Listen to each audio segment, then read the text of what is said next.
ഇന്ന് തന്നെ ഡൗൺലോഡ് ചെയ്യൂ. കാണൂ നിങ്ങളുടെ ഫേവറേറ്റ് ഷോസ്. എന്റെ കണക്കുകൂട്ടൽ തെറ്റിപ്പോയി. അതൊക്കെ ഓർത്തിനി വിഷമിച്ചിട്ട് എന്താ അച്ഛാ കാര്യം? ആഘോഷമായിട്ട് കല്യാണം നടത്തിയിട്ടും അവർക്ക് ഒരുമിച്ച് സന്തോഷത്തോടെ ജീവിക്കാൻ പറ്റിയില്ലല്ലോ. അതുകൊണ്ട് ഇനി ഒരാഘോഷം വേണ്ട, ആളും ആരവങ്ങളും ഒന്നും വേണ്ട. അമ്മയും ഒരു ചേച്ചിയും ഉണ്ട്. ചേച്ചി ഡിവോഴ്സ് കേസുമായി വീട്ടിൽ വന്ന് നിൽക്കുക. ബെസ്റ്റ് കണ്ണാ, ബെസ്റ്റ്. അവളുടെ ലൈഫ് സൂപ്പറായി.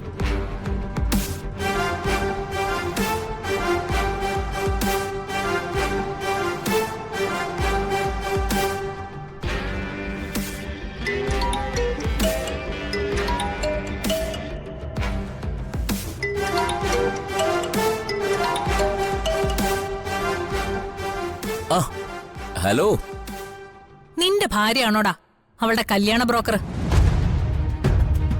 ആര് ബ്രോക്കർ ആയാലും കല്യാണം നടന്നാ പോരെ? എന്നാ അവളോട് പറഞ്ഞേക്ക് ഈ കല്യാണം നടക്കാൻ പോകുന്നില്ലാന്ന്. സ്വന്തം അനിയത്തിക്ക് ഒരു നല്ല ജീവിതം ഉണ്ടാവുമ്പോ സന്തോഷിക്കല്ലേ വേണ്ടത്? ആരുടെ അനിയത്തി? അവളെ ഇപ്പൊ എന്റെ ശത്രുവാ. അങ്ങനെ പറഞ്ഞ തീരുന്നല്ലോ രക്തബന്ധം. രക്തബന്ധം. തെരുവിലെ കൊടിച്ചുപട്ടികള് ഇതിനേക്കാ കൂടുതൽ നന്ദി കാണിക്കും. നന്ദേട്ടനും ഇവിടെയുള്ളവരെല്ലാം പറയുന്നത് ഇത് തന്നെയാ നിന്റെ കാര്യത്തില്. അയാളുടെ കണക്കും തീർക്കാൻ ഞാൻ കരുതി വെച്ചിട്ടുണ്ട്. അവന്തികെ, ഞാനൊരു കാര്യം പറയാം. കല്യാണം നടക്കാൻ പോകുന്നത് നിന്റെ അനിയത്തിയുടെയാ. ദൂരെ മാറിയെന്ന് അവളെ ശപിക്കാതെ കൂടെ നിന്ന് അനുഗ്രഹിക്കാൻ നോക്ക്. അവളിപ്പൊ എന്റെ ശത്രുവാ. അവളുടെ നാശാ ഞാൻ ആഗ്രഹിക്കുന്നത്. മറ്റുള്ളവരുടെ നാശത്തിന് വേണ്ടി മാത്രം ആഗ്രഹിച്ചുകൊണ്ടിരുന്ന നശിക്കുന്നത് നിന്റെ ജീവിതമായിരിക്കും.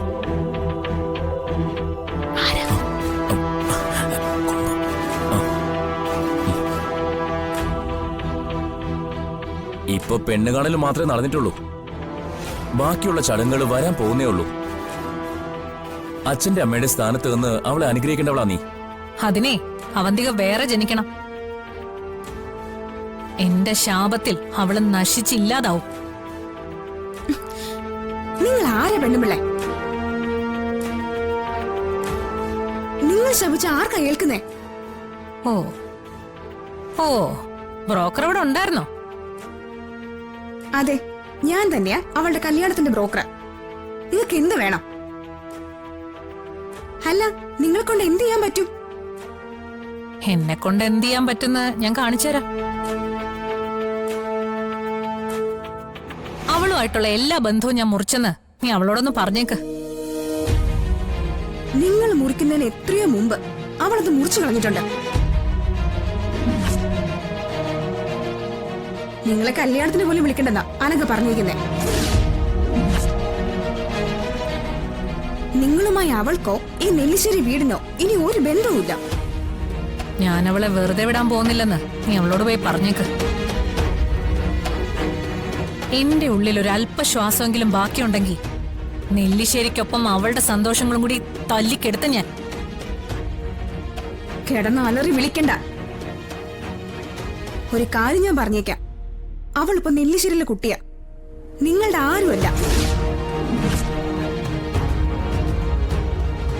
അതുകൊണ്ട് കൂടുതൽ വിളിയോ അന്വേഷണമൊന്നും വേണ്ട. അവളുടെ കല്യാണം ദൂരെ നിന്ന് കാണാൻ മാത്രമേ നിങ്ങൾക്ക് സാധിക്കൂ. വച്ചിട്ട് പോകുന്നുണ്ടോ രാക്ഷസി?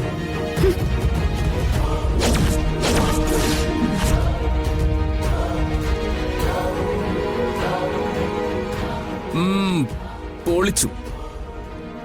നിനക്ക് ഇത്രയും പവർ ഉണ്ടെന്ന് ഞാൻ വിചാരിച്ചില്ല.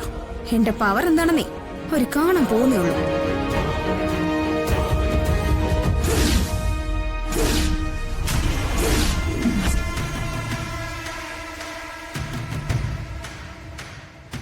അതെ, യഥാർത്ഥ പൂരം കാണാൻ പോകുന്നതേ ഉള്ളൂ.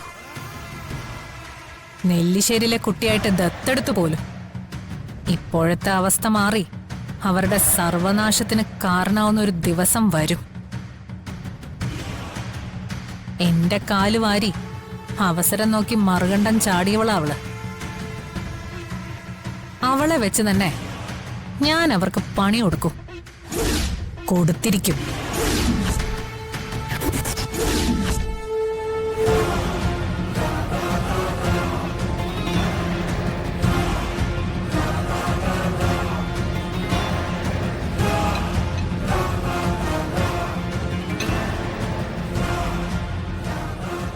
അവരത് ചെയ്യും.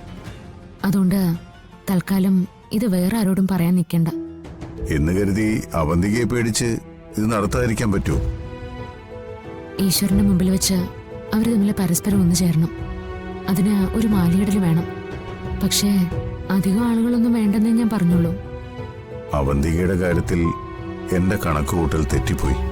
അതൊക്കെ ഓർത്തിനി വിഷമിച്ചിട്ട് എന്താ അച്ഛാ കാര്യം? ആഘോഷമായിട്ട് കല്യാണം നടത്തിയിട്ടും അവർക്ക് ഒരുമിച്ച് സന്തോഷത്തോടെ ജീവിക്കാൻ പറ്റിയില്ലല്ലോ. അതുകൊണ്ട് ഇനി ഒരാഘോഷം വേണ്ട. ആളും ആരവങ്ങളും ഒന്നും വേണ്ട. അവരുടെ മനസ്സുകൾ തമ്മിലുള്ള അടുപ്പം മതി. സന്തോഷത്തോടെ ജീവിച്ചോളൂ അവര്.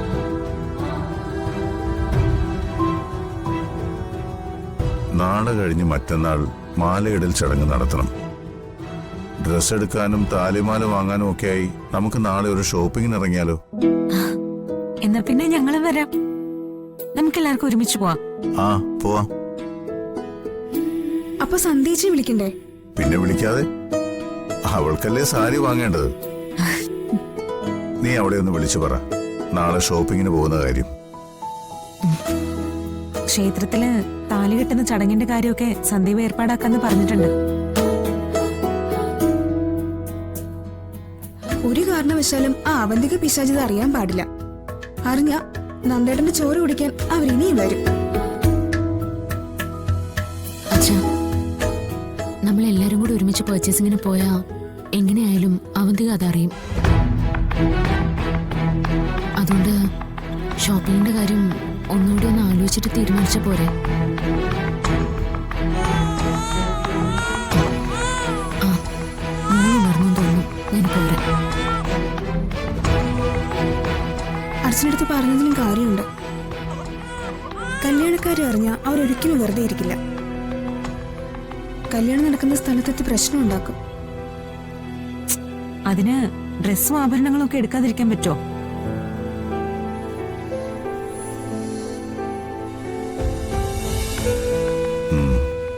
എന്തായാലും നാളെ ആവട്ടെ. ഒരു ദിവസം സമയമുണ്ടല്ലോ. നമുക്ക് ആലോചിച്ച് വേണ്ടതുപോലെ ചെയ്യാം. പക്ഷെ ഒരു കാര്യം ഞാൻ ഉറപ്പിച്ചു പറയാം. അവന്തിക എന്തൊക്കെ പ്രശ്നങ്ങൾ ഉണ്ടാക്കിയാലും നന്ദനും സന്ധ്യയും തമ്മിലുള്ള കല്യാണം ഞാൻ നടത്തും. അവള് കൊടുക്കാത്ത സന്തോഷവും സ്നേഹവും സന്ധ്യ നന്ദന് കൊടുക്കുന്നത് അവള് കാണണം. അതാണ് അവൾക്ക് കൊടുക്കാൻ പറ്റുന്ന ഏറ്റവും നല്ല മറുപടി.